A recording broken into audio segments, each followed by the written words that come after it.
လောကမှာတယောက်တည်းနေတာဟာတော့အေးချမ်းမှုအရှိဆုံးလို့ပြောအောင်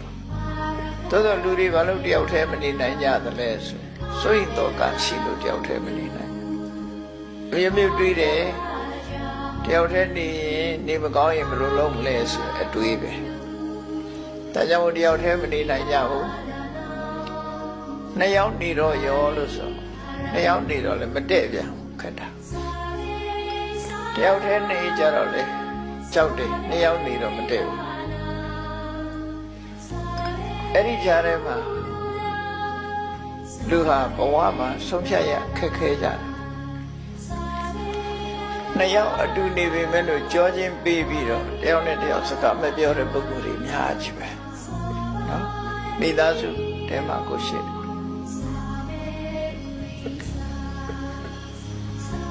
ညနေချင်းဆိုင်ပြီးတော့တောင်စကားမပြောဘဲနဲ့နှစ်ယောက်အတူနေတာလည်းရှိကြတယ်ဘယ်လိုအတွေးနဲ့ဘယ်လိုနေကြသလဲတော့မသိဘူးနော်တယောက်တည်းနေပြန်တော့လေမနေရဘူးမနေချင်ဘူးနေတော့နှစ်ယောက်အစမြပြေတဲ့ဘဝမှာနှစ်ယောက်နေတာကြတော့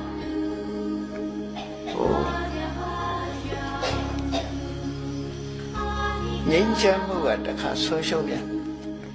တယောက်တည်းဆိုတော့စကားများစရာတော့မရှိဘူးနှစ်ယောက်ဆိုရင်တခါမဟုတ်တခါစကားများကြတယ်ရှမ်းဖြစ်ကြတယ်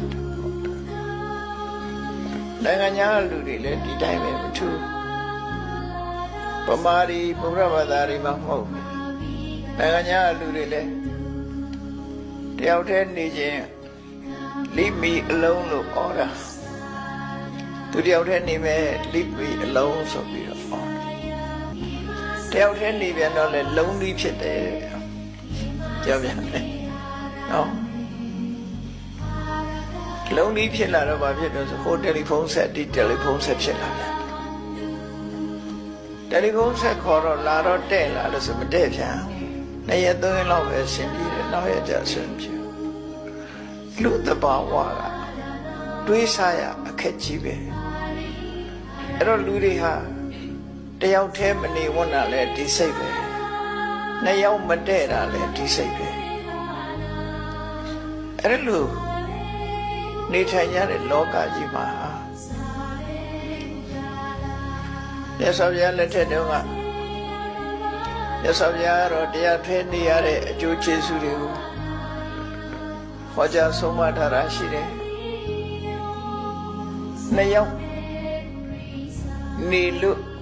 တူနဲ့တူနဲ့အစဉ်ပြေလို့ဆုံးမဩဝါဒတွေရလို့အကူအညီရလို့ဆိုရင်နှစ်ယောက်နေတာအစဉ်ပြေတယ်အဲ့ဒီလိုမှမဟုတ်ဘူးဆိုလို့ရှိရင်တော့အစဉ်မပြေဘူးဆိုတော့တယောက်တည်းပဲနေတာကောင်းတယ်တခါတော့ကမြတ်စွာဘုရားကတယောက်တည်းနေရခြင်းရဲ့အကျိုးကျေးဇူးကိုဖော်ပြတဲ့အခါမှာရှေ့မျောကြည့်လိုက်တယောက်မှမရှိနောက်လက်ကြည့်တယောက်မှမရှိလမ်းမှာခရီးသွားတဲ့အခါမှာဟန်ကြလို့လေထိုင်ရင်တဲ့နေရာထိုင်လို့ရတယ်ထိုင်ရင်တဲ့နေရာလည်းထိုင်လို့ရတယ်ထိုင်ခြင်းသလိုလည်းထိုင်လို့ရတယ်ကိုမြင်မဲ့လူတယောက်မှဖြစ်ဘူးလို့ဆိုလွတ်လပ်မှုရဲ့အရာသာကိုဖော်ပြတာတယောက်တည်းနေလို့ရှိရင်ဘယ်သူနဲ့စကားများအောင်မလို့ဘယ်သူနဲ့မှမများစရာမရှိတော့ကိုယ့်ကိုတယောက်တည်းအေးချမ်းတယ်တယောက်တည်းနေရတဲ့အရာသာကိုရသော်ဘုရားရဲ့တပည့်တွေတဲ့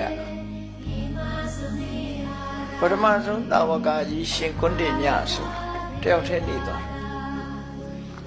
နော်တပည့်ဆက်ကြတရားဟောတော့ကတော့ပစ္စဝတိ၅ပါးအတူနေကြတာပေါ့နောက်ပိုင်းရောက်တဲ့အခါမှာရှင်ကွန်းတင်ညတယောက်တည်းနေဘယ်သူနဲ့မှမတွေ့ရတဲ့နေရာသွားနေတယ်ဘယ်သွားနေတော့ဆိုရင်ဟိမန္တတောင်ချေကတောင်နန်းထဲမှာသတ္တန္တဆိုတဲ့ရေအိုင်ကြီးရှိတယ်အဲ့ဒီသတ္တန္တရေအိုင်ကြီးနားမှာကောထာညောင်းလေးနဲ့နေတယ်